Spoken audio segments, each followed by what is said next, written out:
Greetings. This is the third video in our forensics using Wireshark to analyze network intrusion or a network attack, how you go about doing it, how you get your arms around all of the data in the PCAP file and start analyzing and figuring out what's going on. So in this one, we're going to talk, we're going to add a couple more techniques, call this analyzing the stream. I kind of touched on this on the last video, but we're going to go into a little bit more detail here. So we're adding a couple of things to the techniques. We've got the streams colorized. We've done a follow on it. We've gotten some hints about what we're going to be doing today. But we're going to talk about ASCII versus hex analysis, and looking at the ASCII decode, looking for clues there, and of course using Google to try and discover maybe a little better what's going on here. So we're going to jump to Wireshark here,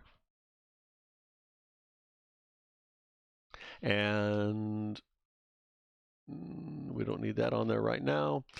So if you remember, we've gone through, we identified that there were 7 or 8 TCP streams that were happening.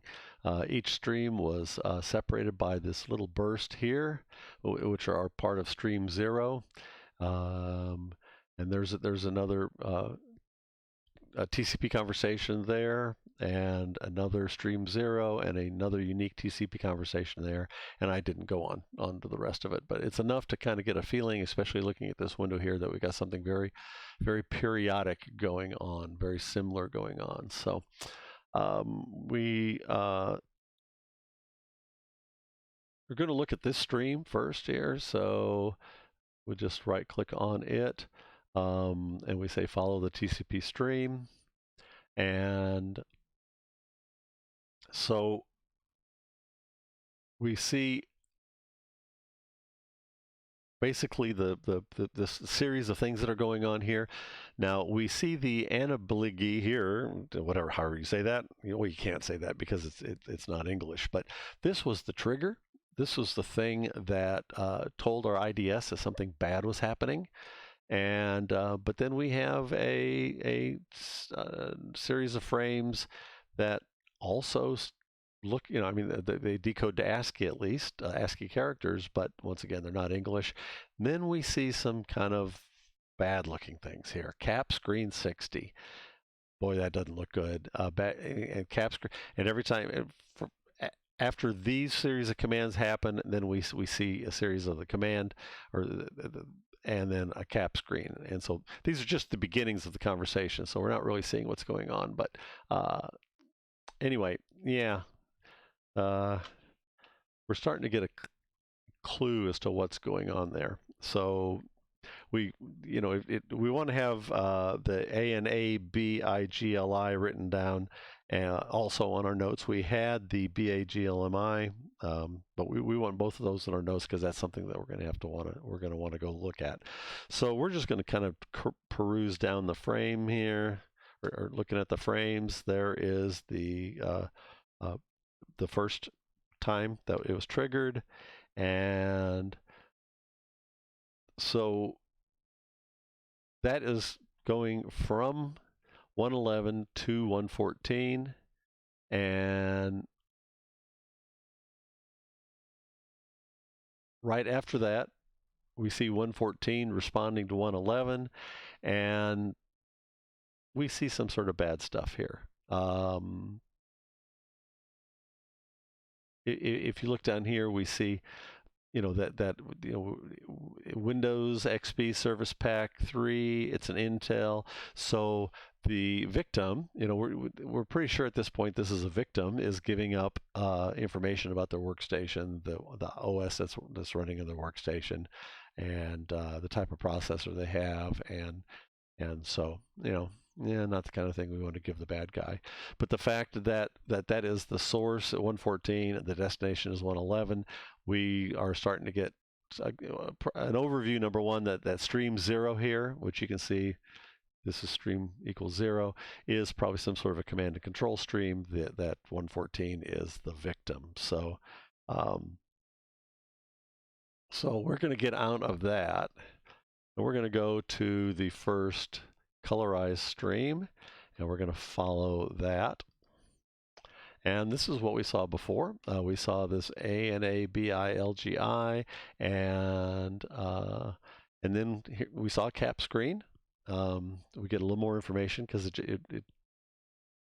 the other window was just a summary of it.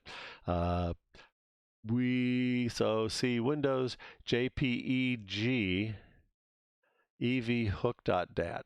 We don't really know what that is, but we know what JPG is, right? JPG is JPEG, so that might be a clue. And we got some other clue. But let's start at the beginning here. The blue is the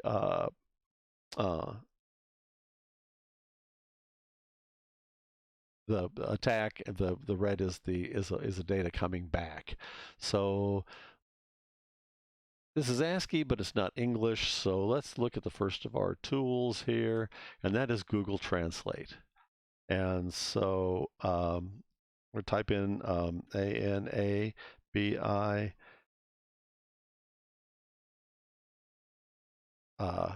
LGI, and we got the HOSTA. And that really doesn't make sense in this context. So maybe these letters are not exactly, maybe this is not just a word. So we'll go in there and start trying to split it apart. That doesn't do anything. We'll do it there. That doesn't do anything for us. We go it here. Well, so isn't that interesting here? ANA space BILGI translates to main information, and it is Turkish. So now if we're starting to look for attacks, we can look for, we have a possible origin for this attack. And so we add this to our notebook for our clues of what's going on. And if you remember, and this was the trigger. This was the thing that the intrusion prevention system or intrusion detection system discovered. So, but we also saw another word that didn't make any sense, and that was BAGLIMI. And once again, it doesn't translate into anything, so we're going to start messing with it. Put a space in here. It doesn't work. Put a space in there. BAGLIMI, connection. And so we see our command and control making a connection, and then we see the information coming back from each of the requests, and each of those was a separate TCP stream. So with that in mind, let's go back here and see if we can find anything else that might be interesting. Well, I already mentioned it. So we have the word cap screen, and then we have JPG as part of this file here. Well, golly, if you're going to capture a screen, putting it in JPEG kind of makes sense. We also have the JFIF here, and JFIF is, to people that work with files, would make sense. But let's go and do a Google search for JFIF.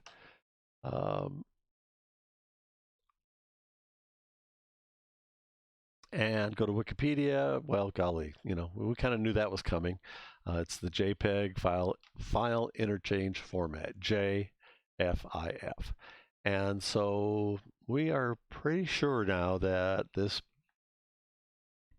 attack is going in and requesting screen captures, and they are saving them as JPEG information, which would make you kind of think that all of this stuff that really doesn't make sense actually does make sense. It's just not ASCII. It is data. It is bits. And so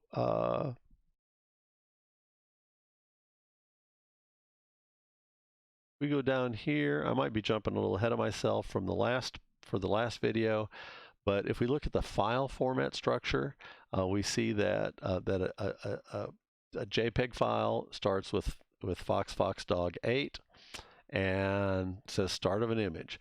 We also have fox dog 9 as the end of the image. So if we go here And, well, golly, this is ASCII. This doesn't help us, does it? Because the file format, of course, is not ASCII, it's hex. So what we want to do is go down here and look at raw. We could do hex dump too. I guess the hex dump makes it a little simpler because here is the line that has JFEF on it, and right here, so working backwards, FIF is right here, and the J is here, and then we've got dots, and here we got FFD8, and so everything ahead of this is not part of the file format. But starting here, we actually have a JPEG file, and some of the references actually say FFD8FF as being the beginning. But so that's really good information. And let's go down to the bottom, and at the very end we have FFD9, Fox Dog 9. Wikipedia said that's how they end the file. So we know that there's really no extraneous garbage at the end. We know that the entire JPEG file is contained between this and the end of the file. So we have learned quite a bit, but we're not done yet. It would be really cool if we could see exactly what kind of a capture the bad guy actually got. And we are saving that for the last video.